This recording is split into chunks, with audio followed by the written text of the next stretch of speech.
Hi everybody, today we're going to be learning about evaluating powers with integer exponents. So we haven't really looked a lot at integer exponents or exponents at all since grade 9. We didn't do a lot of it in grade 10.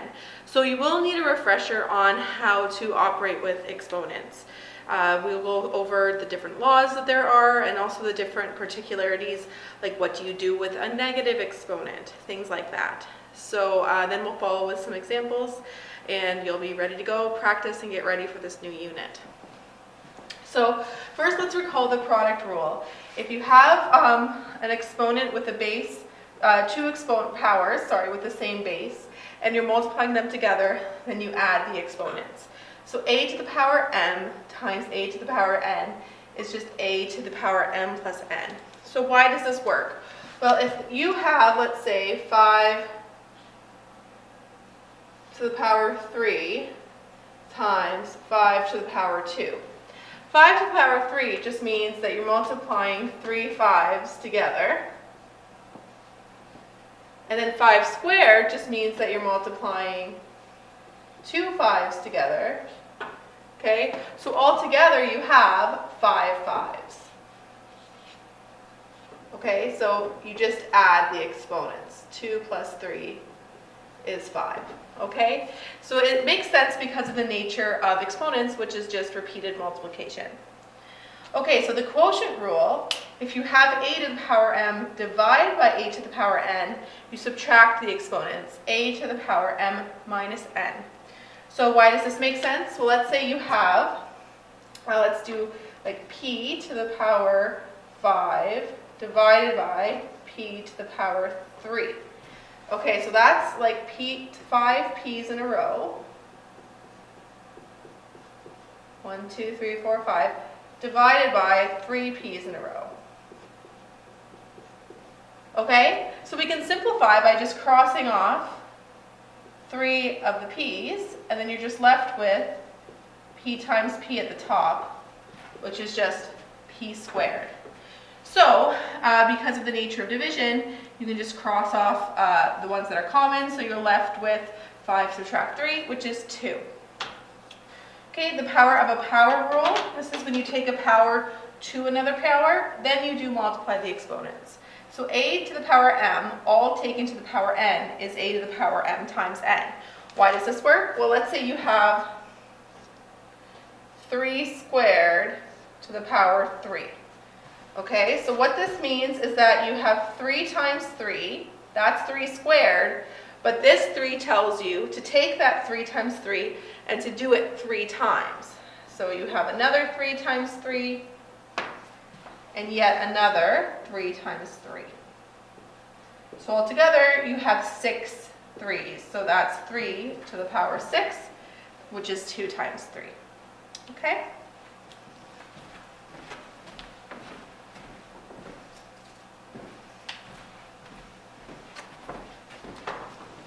So those are the exponent laws. You're expected to have those memorized and know how they work because you'll be coming across quite a bit more difficulty than that. So that's kind of the basic thing that we learned in grade 9.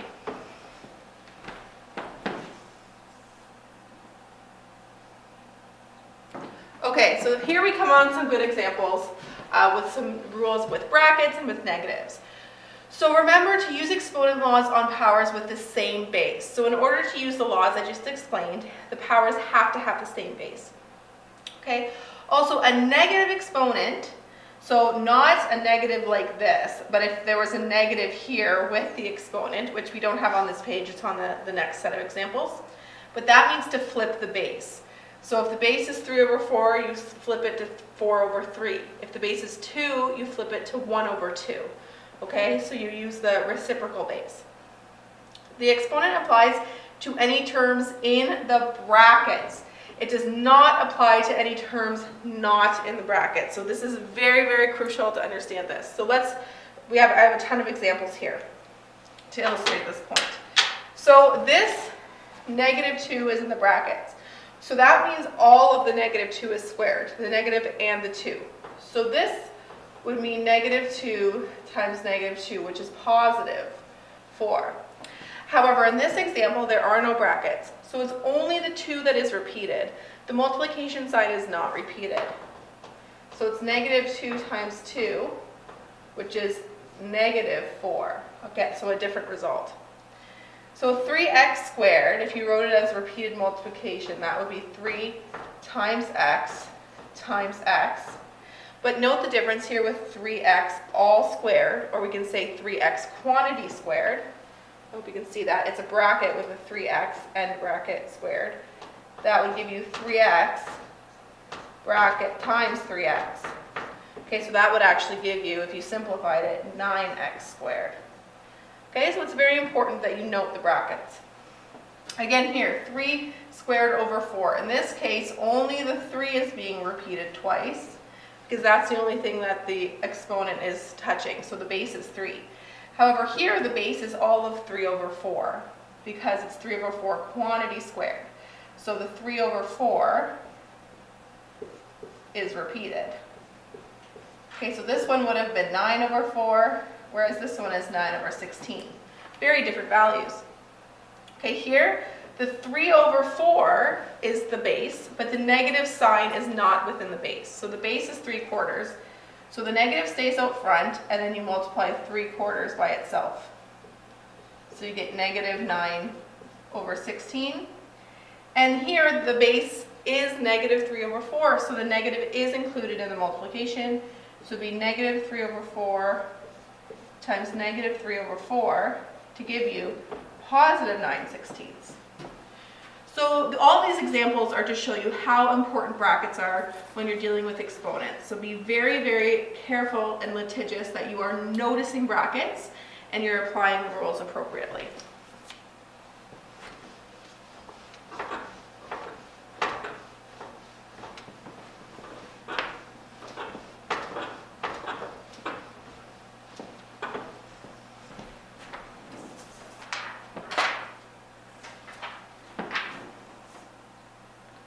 So now we basically just have a bunch of examples.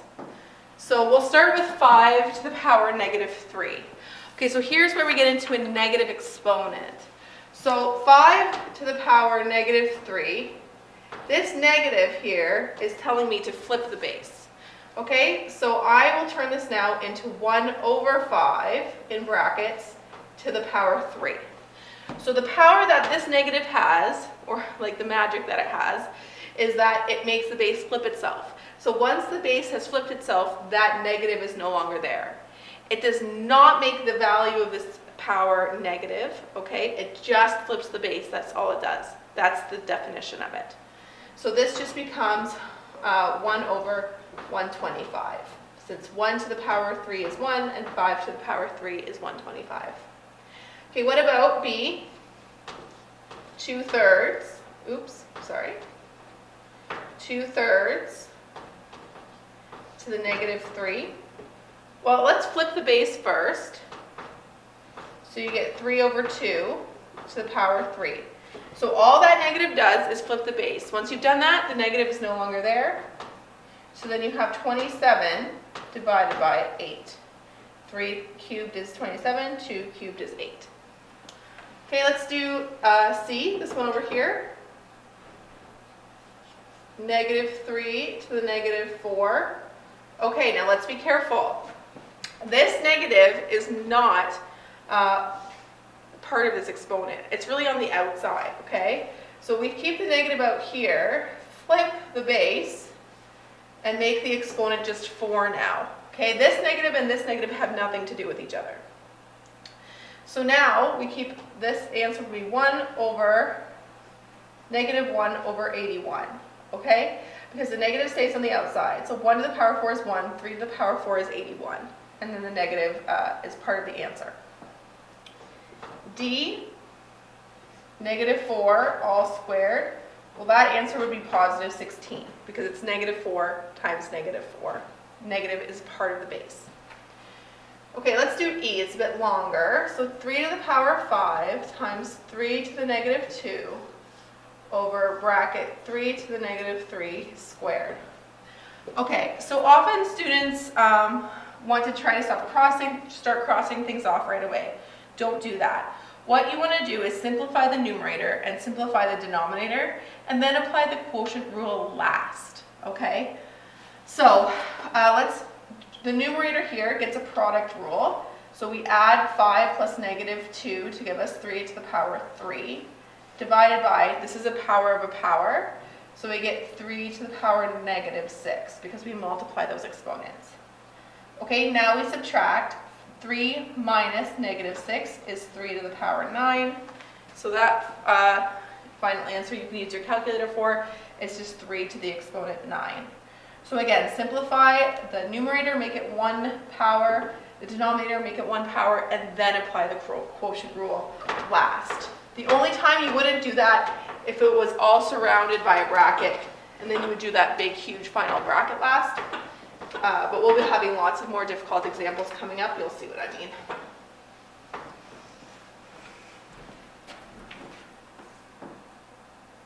Okay, you'll also get questions like this, where you have exponents written with a fraction where they don't want a fraction, and then down here written without a fraction, but they want it to be a fraction. So this has to do with negative exponents. So first of all, we can simplify this. It says write this with no fractions. So the x can be simplified to x to the power 3. The y is already to the power 7. But what about this z to the power 3? Well, over here on the side, if you have z to the power 3 on the bottom, what this really means is 1 over z to the 3. We can think about it that way. So we need to get z up top. So you should be thinking negative exponent. So if z to the power 3 is on the bottom, that's the same as writing z to the power of -3. So we flipped this up, okay? We flipped the base to be z over 1, basically, and now it's -3. Okay, so here's that final answer. Now here, first we can apply this power of a power rule, a to the -c, b to the -2c. But they only want positive exponents. So therefore, these must become in the denominator. Okay, so they have to flip the base. So it's 1 all over a to the c, b to the 2c. Okay, by putting them in the denominator or flipping their bases, that gets rid of the negative exponent.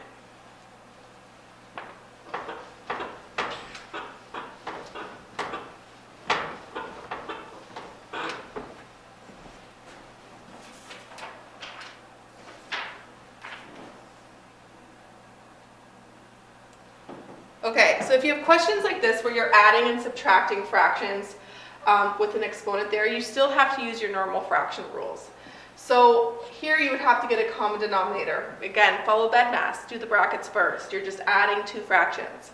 So 3 over 6 plus 1 over 6 all squared gives us 4 over 6 all squared, which is just, let me reduce this first to make it simpler, 2 over 3 all squared, so that's 2 squared is 4, 3 squared is 9.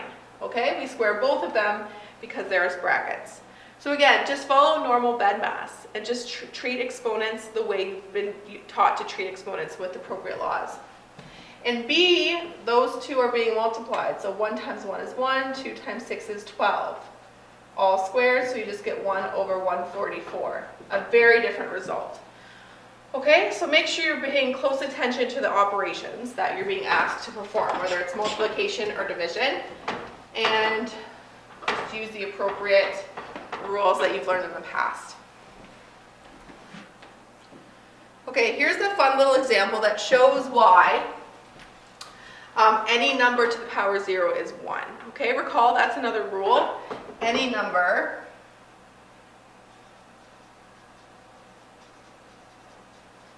when it's raised to the power 0 will be equal to 1, which is where the comic is from your homework chart. Okay, so let's see why this is. So 10 to the power 3 is 1,000.